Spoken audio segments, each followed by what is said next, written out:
Hello दोस्तों, नमस्कार। आप सभी का स्वागत है अपने इस YouTube channel knowledge zone Unnao पर।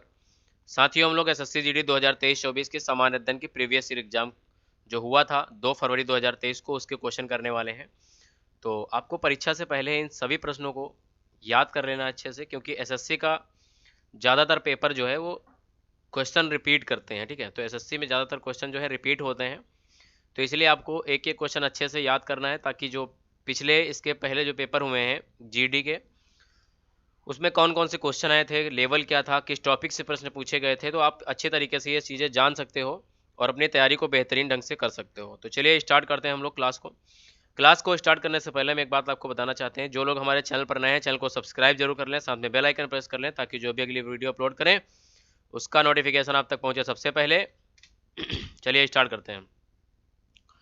क्वेश्चन लिखा है पहला, निम्न में से कौन से नृत्य मध्य प्रदेश के मालवा क्षेत्र ग्रामीण इलाकों की महिलाओं द्वारा किया जाता है। निम्न में से कौन सा ऐसा नृत्य है जो मध्य प्रदेश के मालवा क्षेत्र के ग्रामीण इलाकों की महिलाओं के द्वारा किया जाता है। ऑप्शन है आपके पास डांडिया रास, थिरियट्टम, पड़यनी, मटकी नृत्य। तो यह मटकी नृत्य जो है आपका एमपी का है, और यह भी हाल ही में यूपी ट्रिपल एससी के पेट के एग्जाम में, यूपी ट्रिपल एससी पेट के एग्जाम में भी क्वेश्चन ये रिपीट हुआ है। तो आपको याद रखना है कि मध्य प्रदेश के मालवा क्षेत्र में ग्रामीण इलाकों की महिलाओं द्वारा किया जाता है कौन सा नृत्य है, मटकी नृत्य। ठीक है, वहां पर आया था इसमें से मटकी नृत्य किस राज्य का है, तो मटकी नृत्य आपका मध्य प्रदेश का है। ठीक है, अगला क्वेश्चन है बच्चों, खिलाड़ियों और, यहाँ पर और होगा, खिलाड़ियों और उनके जन्म के राज्य या केंद्र शासित प्रदेश से संबंधित निम्नलिखित में से कौन सा एक गलत मिलान है। देखिए, एक तरफ खिलाड़ियों के नाम दिए हुए हैं और यहाँ पर आपका राज्य दिया हुआ है कि किस राज्य में जन्म हुआ है किस खिलाड़ी का। अब आपको पहचानना है निम्न में से कौन सा ऐसा ऑप्शन है जो गलत है। पहला ऑप्शन लिखा है सानिया मिर्जा, महाराष्ट्र। जी बिल्कुल, सानिया मिर्जा का जो है जन्म महाराष्ट्र में हुआ था, बिल्कुल सही है यहाँ पर। ठीक है, अगला है अंजुम चोपड़ा। अंजुम चोपड़ा का नई दिल्ली में हुआ था, ये भी क्वेश्चन आपका सही आंसर है। मिताली राज, तमिलनाडु। मिताली राज जी का तमिलनाडु में नहीं हुआ था, मिताली राज जी का जो है राजस्थान के जोधपुर जिले में हुआ था, तो यहाँ पर राजस्थान होगा। ठीक है, तो यही सही आंसर है इसका, क्योंकि यहाँ पर पूछा गया एक गलत मिलान करता है, तो गलत मिलान कौन सा है, यही है मिताली राज वाला। मिताली राज राजस्थान से है, होना चाहिए था, यहाँ पर क्या लिखा हुआ है तमिलनाडु, इसलिए गलत हो गया है। ठीक है, साइना नेहवाल हरियाणा की हैं, ये भी आपका बिल्कुल सही लिखा हुआ था। ठीक है, तो इसका सही आंसर कौन सा है, मिताली राज। ठीक है, क्लियर हो गया। सानिया मिर्जा का जन्म महाराष्ट्र में हुआ था, अंजुम चोपड़ा का नई दिल्ली में हुआ था, और साइना नेहवाल हरियाणा में, बिल्कुल सही है। मिताली राज का राजस्थान होना चाहिए था, यह तमिलनाडु लिखा हुआ है। ठीक है, अगला है, भारतीय संविधान के 101वें संविधान अधिनियम ने निम्न प्रणाली की शुरुआत की। क्वेश्चन है आपके पास कि भारतीय संविधान के 101वां जो संविधान संशोधन अधिनियम है, उसमें से किस प्रणाली की शुरुआत की। ऑप्शन है एक देश एक आय, एक देश एक कर, एक व्यक्ति एक कर, एक व्यक्ति एक दर। इसका सही आंसर है एक देश एक कर, यानी वन नेशन वन टैक्स, ये यहाँ पर बात है, जिसको आप लोग बोलते हो जीएसटी। ठीक है, जीएसटी आपका 101वां संविधान संशोधन द्वारा जोड़ा गया था, ये आपको हमने बता दिया है। जीएसटी का फुल फॉर्म होता है गुड्स एंड सर्विस टैक्स। क्या होता है, गुड्स एंड सर्विस टैक्स, ये होता है इसका फुल फॉर्म। ठीक है, जीएसटी भारत में 1 जुलाई 2017 से लागू हुआ था। कब से लागू हुआ था, 1 जुलाई 2017 से। तो यहाँ पर 101वें संविधान संशोधन अधिनियम में निम्न प्रणाली की शुरुआत की, वो प्रणाली है एक देश एक कर। ठीक है, क्वेश्चन नंबर 4 है आपके सामने, कोशिका द्रव्य में राइबोसोम, माइटोकॉन्ड्रिया और गाल्जी काय जैसे होते हैं, उनको क्या कहा जाता है। ठीक है, यहाँ पर क्या फिल करना है, कोशिका द्रव्य में राइबोसोम, माइटोकॉन्ड्रिया और गाल्जी काय जैसे, आपके पास ऑप्शन है अंग होते हैं, कोष होते हैं, कोशिकांग होते हैं, ऊतक होते हैं। इसका सही जवाब है आपका कोशिकांग होते हैं। क्या होते हैं, कोशिकांग होते हैं। ठीक है, कोशिका द्रव्य में राइबोसोम, माइटोकॉन्ड्रिया और गाल्जी काय जैसे कोशिकांग होते हैं। ठीक है, माइटोकॉन्ड्रिया को कोशिका का पावर हाउस कहा जाता है। एक क्वेश्चन आपके लिए ये यहाँ पर याद रखना है, कोशिका का पावर हाउस, कोशिका का पावर हाउस को बोलते हैं शक्ति ग्रह। ठीक है, कोशिका का शक्ति ग्रह कौन है, माइटोकॉन्ड्रिया। ठीक है, तो यहाँ पर क्या लगाना है, कोशिका द्रव्य में राइबोसोम, माइटोकॉन्ड्रिया और गाल्जी काय जैसे कोशिकांग होते हैं। आगे देखिए क्वेश्चन है, निम्न 4 में से 3 व्यापार के लिए सहायक हैं और अतः एक समूह बनाते हैं, वह कौन सा है जो उस समूह से संबंधित नहीं है? कौन सा ऐसा संबंधित नहीं है, आपका व्यापार से संबंधित नहीं है? पहला ऑप्शन है परिवहन, कृषि, भंडारण और बीमा। इसमें से ऐसी कौन सी एक चीज है जो आपकी व्यापार के लिए सहायक नहीं है? वह है कृषि। इसका सही आंसर क्या है? कृषि। ठीक है, बाकी तीनों जो हैं वो व्यापार के लिए सहायक हैं।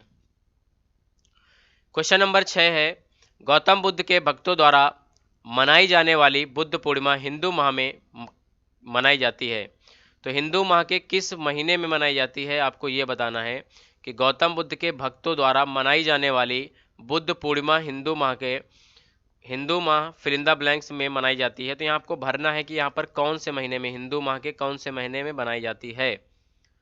तो ऑप्शन है आपके पास माह, फागुन, बैसाख और यहाँ पर चैत्र।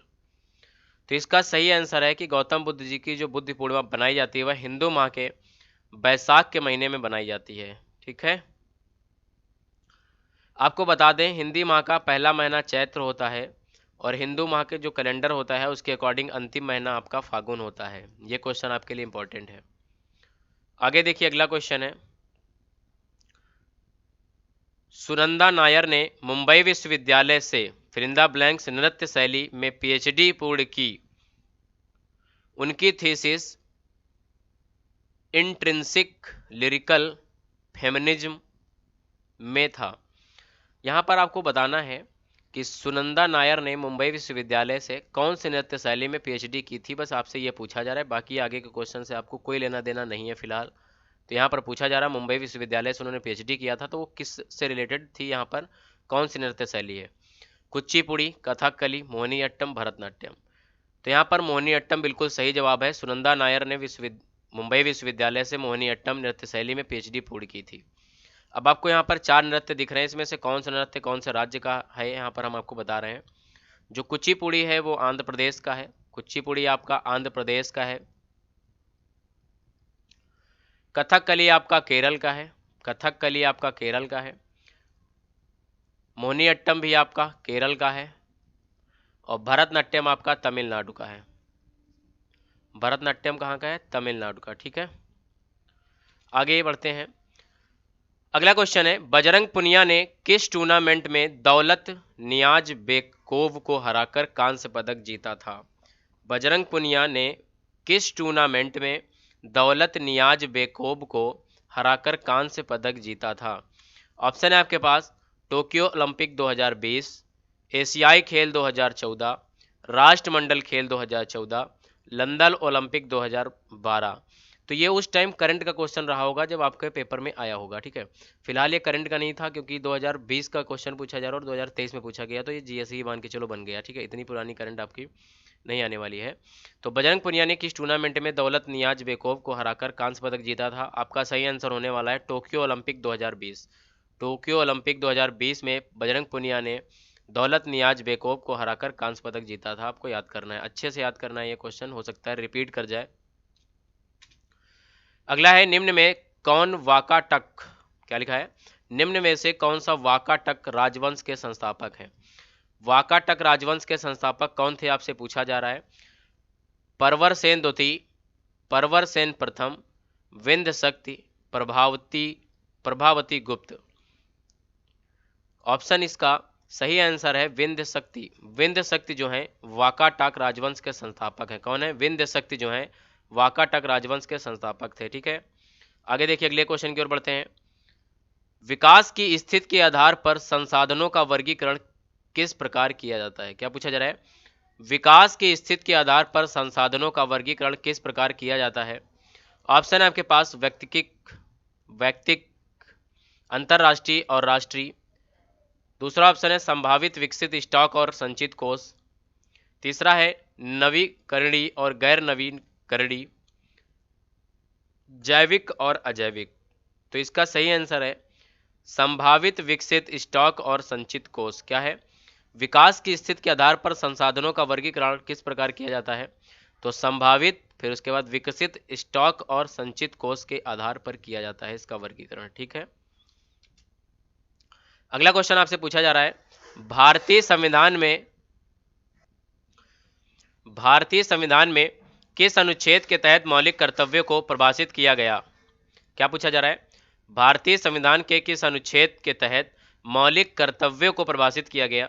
ऑप्शन है 50A, यहाँ पर अनुच्छेद 50 है, अनुच्छेद 53 है, अनुच्छेद 51 है, अनुच्छेद 52 है। इसका सही जवाब है मौलिक कर्तव्यों को जो परिभाषित किया गया संविधान के अनुच्छेद नंबर 51 के ए। देखिए 51A को 51 का भी बोला जाता है। ठीक है, अगर पूछे मौलिक कर्तव्य जो है किस भाग में है संविधान के, तो भाग 4 के का में है। उसके बाद किस देश से मौलिक कर्तव्य जो है लिए गए हैं, तो रूस से लिए गए हैं, रूस या फिर USSR आपके एग्जाम में मिलने वाला है, तो यहाँ पर देखना है। हमने बताया मौलिक कर्तव्य जो है संविधान में जोड़े गए भाग 4 के का में, कहाँ से लिए गए हैं, रूस या फिर USSR, एक ही बात है। ठीक है, उसके बाद किस अनुच्छेद में है, तो 51 का या 51A। उसके बाद आपसे पूछता है कौन से संविधान संशोधन द्वारा जोड़े गए, तो 42वें संविधान संशोधन, 42वें कॉन्स्टिट्यूशनल अमेंडमेंट 1976 के द्वारा जोड़े गए। अगर आपसे पूछ दे सर ये मौलिक कर्तव्य जो है कौन सी कमेटी के द्वारा संविधान में जोड़े गए, तो सरदार स्वर्ण सिंह कमेटी है। कौन सी कमेटी है?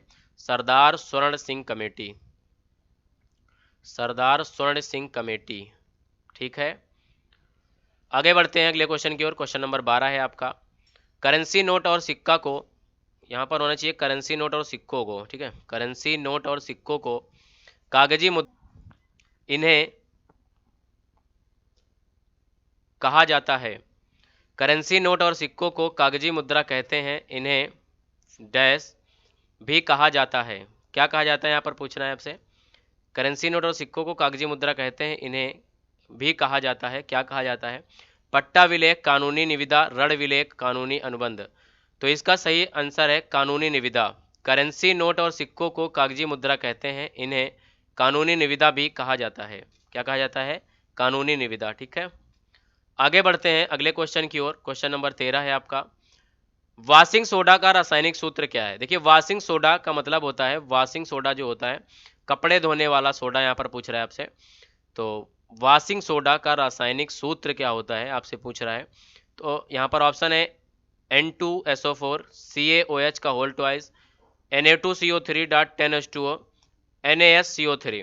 देखिए जो वॉशिंग सोडा होता है ये होता है NO2CO3। NO2CO3 का मतलब होता है बच्चों, यहाँ पर देखिए कैसे याद रखोगे कि कपड़े धोने वाले सोडे का फार्मूला क्या होता है या वॉशिंग सोडे का रासायनिक सूत्र क्या होता है। देखो कपड़े धोने के लिए आपको पानी की जरूरत होगी, तो यहाँ पर लास्ट में देखो पानी यहाँ पर आया हुआ है Na2CO3 है ना, ये देखो पानी आया था 10H2O, इसीलिए ये वाला सही है। अब ये NaHCO3 है, सोडियम बाइकार्बोनेट, ये होता है सोडियम बाइकार्बोनेट। क्या होता है? सोडियम बाइकार्बोनेट, सोडियम बाइकार्बोनेट, इसका नाम क्या है? Sodium bicarbonate. तो सोडियम बाइकार्बोनेट जो होता है यह आपका खाने का सोडा होता है। क्या होता है? खाने का सोडा, खाने का सोडा, या फिर इसको बोलते हैं बेकिंग पाउडर। क्या होता है? Baking soda. क्या होता है? बेकिंग पाउडर या बेकिंग सोडा बोलते हैं, या फिर इसी को बोलते हैं बेकिंग पाउडर। क्या बोलते हैं? बेकिंग पाउडर, बेकिंग पाउडर या फिर बेकिंग सोडा या खाने को सोडा, इसका नाम है सोडियम बाइकार्बोनेट, इसको बोलते हैं NaSCO3। ठीक है, वॉशिंग सोडा का पूछा गया तो इसलिए आपका सही आंसर क्या है? 3 नंबर ऑप्शन सही है। अगला क्वेश्चन है, पश्चिम बंगाल किस देश के साथ अपनी सबसे लंबी सीमा साझा करता है? ऑप्शन है आपके पास भूटान, बांग्लादेश, म्यांमार और नेपाल। तो यहाँ पर सही आंसर आपका बांग्लादेश है। बांग्लादेश जो है पश्चिम बंगाल के साथ सबसे लंबी सीमा रेखा साझा करता है। ठीक है, अगला क्वेश्चन देखिए, क्वेश्चन नंबर 15 है आपका, निम्नलिखित में से कौन सार्वजनिक क्षेत्र की कंपनी का उदाहरण नहीं है? ऑप्शन है आपके पास सार्वजनिक क्षेत्र का उदाहरण नहीं है, सार्वजनिक क्षेत्र की कंपनी का उदाहरण नहीं पूछा जा रहा है। ऑप्शन है सेल, NSE, ONGC और भेल। ठीक है, यहां पर जो आपसे पूछा जा रहा है सार्वजनिक क्षेत्र की कंपनी का उदाहरण है वो है NSE, जिसको बोलते हैं नेशनल स्टॉक एक्सचेंज। क्या बोलते हैं? National stock exchange. यह है आपका सार्वजनिक क्षेत्र की कंपनी का उदाहरण नहीं है, बाकी सेल, भेल, ओएनजीसी जो है सार्वजनिक क्षेत्र की कंपनियों का उदाहरण है। क्वेश्चन नंबर 16 है आपका, क्वेश्चन नंबर 16 है बच्चों, विनिर्मित वस्तुओं का निर्यात व्यापार और वाणिज्य को, देखिए विनिर्मित वस्तुओं का निर्यात व्यापार और वाणिज्य को फिलिंदा ब्लैंक्स है, क्या करता है? विनिर्मित वस्तुओं का निर्यात जो होता है व्यापार और वाणिज्य को क्या करता है? फैलाता है, संकुचित करता है, कम करता है, कमजोर करता है। तो सही आंसर इसका है बच्चों फैलाता है। क्या सही आंसर इसका? फैलाता है। ठीक है, विनिर्मित वस्तुओं का निर्यात व्यापार और वाणिज्य को फैलाता है। ठीक है, क्वेश्चन नंबर 17 देखिए, नवंबर 2022 तक की स्थिति के अनुसार भारत में एक राजनीतिक दल राष्ट्रवादी कांग्रेस पार्टी के अध्यक्ष कौन थे? क्या पूछा गया? नवंबर 2022 तक की स्थिति के अनुसार भारत में एक राजनीतिक दल राष्ट्रवादी कांग्रेस पार्टी के अध्यक्ष कौन थे? ऑप्शन है सुप्रिया सुले, एकनाथ शिंदे, नवाब मलिक, शरद पवार। इसका सही आंसर है शरद पवार। क्या सही आंसर है? राष्ट्रवादी कांग्रेस पार्टी के अध्यक्ष कौन थे? शरद पवार। कब तक? नवंबर 2022 तक की स्थिति के अकॉर्डिंग आपसे पूछा गया था। ठीक है, क्लियर हो गया आपका? कोई दिक्कत? समझ आ गया आप लोगों को? अगले क्वेश्चन की ओर बढ़ते हैं। अगला क्वेश्चन देखते हैं बच्चों क्या है। अगला क्वेश्चन आपसे पूछा गया 1928 में दिल्ली में फिरोज शाह कोटला मैदान में एक बैठक में फिलिंदा ब्लैंक्स की स्थापना लिखा हुआ है। ये स्थापना लिखा हुआ, क्या लिखा है? स्थापना की गई थी। इसके नेताओं में भगत सिंह, जतिन दास और अजय घोष थे। कौन कौन थे? भगत सिंह थे, जतिन दास थे और अजय घोष थे। और 1928 में दिल्ली में फिरोज शाह कोटला मैदान में एक बैठक में स्थापना की थी। तो वो किस चीज़ की स्थापना की थी आपसे पूछा जा रहा है। ऑप्शन है Kabui Naga association, all India depressed classes association, Hindustan socialist republican association, Madras presidency association. इसका सही आंसर बच्चों है हिंदुस्तान सोशलिस्ट रिपब्लिकन एसोसिएशन। क्या है? हिंदुस्तान सोशलिस्ट रिपब्लिकन एसोसिएशन जो है इसकी स्थापना किया था इन्होंने भगत सिंह, जतिन दास और अजय घोष ने। कहाँ किया था? दिल्ली के फिरोज शाह कोटला मैदान में। और कब किया? 1928 में। ठीक है, क्वेश्चन आपके लिए बन सकता है हिंदुस्तान सोशलिस्ट रिपब्लिकन एसोसिएशन की स्थापना कब हुई? तो सही आंसर 1928। किसने किया? तो भगत सिंह, जतिन दास और अजय घोष। ज्यादातर भगत सिंह आपका ऑप्शन पेपर में आता है। ठीक है, क्वेश्चन नंबर 19 है, नवंबर 2022 में भारत के विधि आयोग के अध्यक्ष के रूप में किसे नियुक्त किया गया है? ऑप्शन है न्यायमूर्ति रवि आर त्रिपाठी, न्यायमूर्ति ऋतुराज अवस्थी, एस शिव कुमार, एन के सिंह। सही आंसर है न्यायमूर्ति ऋतुराज अवस्थी। ठीक है, विधि आयोग के अध्यक्ष जो है वर्तमान में तो न्यायमूर्ति ऋतुराज अवस्थी जी हैं। ठीक है, 20वां क्वेश्चन आपका है, कौन सा कथन भारत के संसद के संयुक्त सत्र के बारे में सही नहीं है? क्या क्वेश्चन है? कौन सा कथन भारत के संसद के संयुक्त सत्र के बारे में सही नहीं है? ऑप्शन आपके पास, जब तक दोनों सदनों की संयुक्त बैठक 3 मौकों पर हो चुकी है। दूसरा ऑप्शन, राज्यसभा के सभापति यानी उपराष्ट्रपति संयुक्त सत्र की अध्यक्षता करते हैं। फिर तीसरा पॉइंट, राष्ट्रपति संयुक्त सत्र के लिए दोनों सदनों की बैठक बुला सकता है। चौथा है, संसद के दोनों सदनों के बीच गतिरोध को दूर करने के लिए संयुक्त सत्र का आयोजन किया जाता है। यहां पर आपको हम बता दें एक बात, आपको क्लियर होना चाहिए कि संसद के जो सत्र होते हैं तो संयुक्त सत्र जो बैठक होती है, संयुक्त बैठक अनुच्छेद 108 के तहत बुलाते हैं राष्ट्रपति। कौन बुलाते हैं? राष्ट्रपति। तो बुलाने वाला, ये देखो लिखा है राष्ट्रपति संयुक्त सत्र के लिए दोनों सदनों की बैठक बुला सकते हैं। ये बिल्कुल सही जवाब लिखा हुआ है। ठीक है, फिर उसके बाद यहाँ पर दोनों सदनों की संयुक्त बैठक 3 मौकों पर हो चुकी होती है। ठीक, फिर उसके बाद बताया गया चौथे पॉइंट में, संसद के दोनों सदनों के बीच गतिरोध को दूर करने के लिए संयुक्त सत्र का आयोजन किया जाता है। बिल्कुल, जब लोकसभा राज्यसभा के बीच कोई बिल है उसको विवादित है तो उसके लिए सहमति नहीं बैठ रही होती है, इसलिए वहां पर संयुक्त बैठक बुलाई जाती है। अब संयुक्त बैठक जो बुलाया जाता है राष्ट्रपति के द्वारा, उसकी अध्यक्षता जो करते हैं वो लोकसभा अध्यक्ष करते हैं। कौन करते हैं? लोकसभा अध्यक्ष। और यहाँ पर आपको क्या दे रखा है? राज्यसभा के सभापति यानी उपराष्ट्रपति संयुक्त सत्र की अध्यक्षता करते हैं। तो यही आंसर आपका सही है, क्योंकि यहाँ पे लिखा है संयुक्त सत्र के बारे में सही नहीं है। नहीं पहचानना था क्योंकि हमको पता है राज्यसभा के सभापति उपराष्ट्रपति संयुक्त सत्र की अध्यक्षता नहीं करते हैं। क्यों? क्योंकि सत्र बुलाते राष्ट्रपति हैं और लोकसभा अध्यक्ष जो है उसकी अध्यक्षता करते हैं। ठीक है, क्लियर हो गया।